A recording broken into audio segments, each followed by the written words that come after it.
people do love data, especially if you're health conscious. It is something that it's a double-edged sword. I feel that, too much data could be overwhelming to the person, especially if that data isn't truly overlapping, let's say. You see one thing and then another thing kind of counters it and everything. But if you really know how to assess it and look at the complete picture, data is a wonderful thing. Now, what is the data is showing the end user here that, will really get people listening to say, oh, okay, I'm starting to see why I'd want to take one of these tests. Yeah. So what it's showing and how it's showing it, Casper, goes back to the size of this assay. It's 126 metabolites. So with one parameter, we may be able to show like half of one thing. One parameter is associated to so many conditions. So if you're going to measure one blood metabolite, there's no guarantee that it's completely related to, let's say, multiple sclerosis. It could have a relationship to Lyme disease.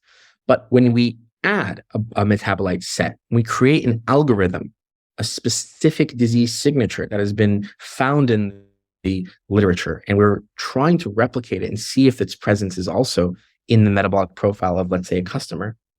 What we do is we add more than one metabolite. So usually a model has various factors and then like an error term, right? And so each metabolite set, from multiple sclerosis to leukemia to depression and autism, even that are in our disease signatures, they have specific metabolites with specific coefficients related to their expression. And we match the known profile of shown in the scientific literature using only the most curated and high impactful research. We show that what percentage match you have with that profile, whether it's phenylketonuria or Soto syndrome.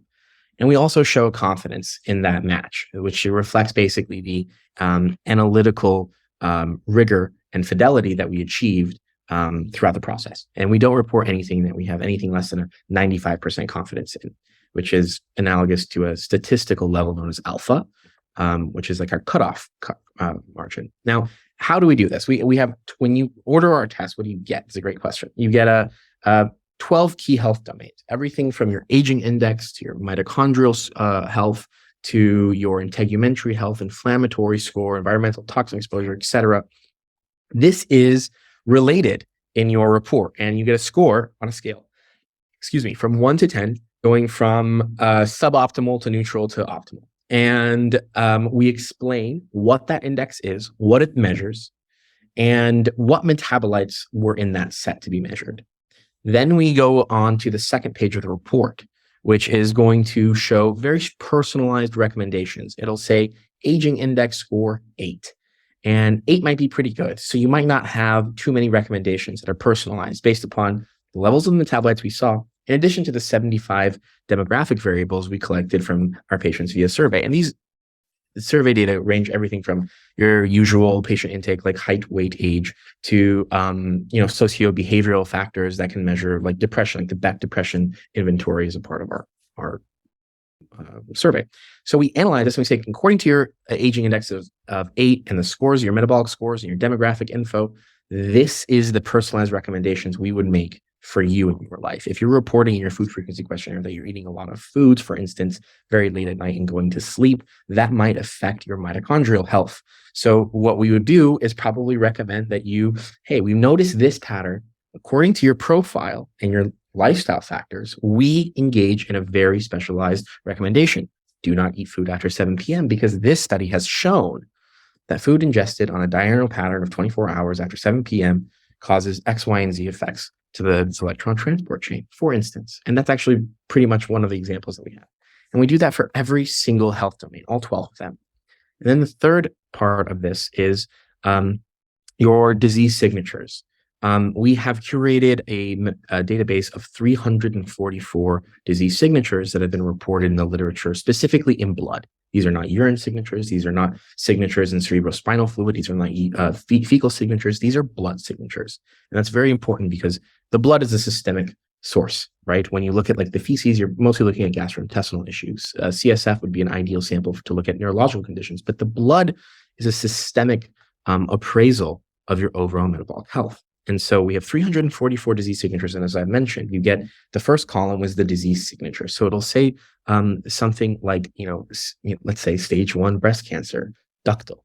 And then it'll say the number of metabolites the literature has shown associated with that condition in that metabolite set. And then it will show the number of metabolites that we detected and matched the directional change reported in the literature, as well as approximated the magnitude of change reported in the literature between usually a control and affected group. And then we also report our confidence and making sure that we don't report any results that have a lower than 95% analytical confidence in that result. And so you may have something that, I did this one for my father-in-law, and he had a bunch of disorders, and thankfully they all had like 20 to 30% overall matches. And so these would be, as we explain in the report, it's very clear, these match percentages really are to be assessed longitudinally. So if you want to use the Aristotle as a complement to your health assessments, then you should monitor, your relative match percentages of these indicated disease states over time. And that's what the Aristotle provides, is this objective barometer of very important domains of health, specific health considerations, of which you get personalized recommendations for every index or measure. And then the fourth part of the report, and this is the 130-page part of the report. Everything else is condensed within a handful of easily digestible bits of information. But the fourth part is 126 pages, and every metabolite gets essentially its own, like a scorecard. And what you get is, in the first column of your report will have your metabolite name. The second column will have your concentration found in your blood.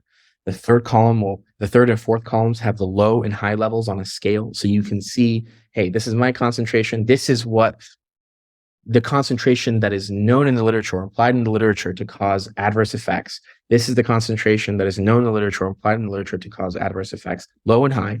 And then the last three columns are descriptions. So we also believe that education of metabolites, is an excellent gateway for people to remain engaged and continue engaging with their own health data. You are interested more in your levels of shikimic acid if you know it was discovered by a Japanese scientist in 1941 from mushrooms. And then right after that description of the metabolite and its identity and its significance in history or its placement in pathways, we give a summary of the implications of low levels, should you have low levels, as well as the implications of high levels. And everything is cited with the most up-to-date, accurate knowledge, which we've curated again with very advanced means, not just manual curation. And so depending on the results, the specific results and health implications that a customer has, their report comes complete with anywhere from 200 to 500 citations as needed. And it goes sort of, it's like a cake, right? And every layer is deeper and bigger. And that is how we manage data problems, right? Everybody loves data. We're swimming in a sea of data. And what we do is that we layer it, we tier our data such that the first part is like, hey, here's a friendly snapshot of what's going on. Then it's, hey, these are the, basically health domains that the metabolome of the plasma metabolome or I should say the blood metabolome, it's whole blood. The blood metabolome can investigate. And then we go a level deeper and say, well, these are the disease states that are associated with your profile. And then here's information on every single metabolite tested, its levels, and its individual meanings and significances.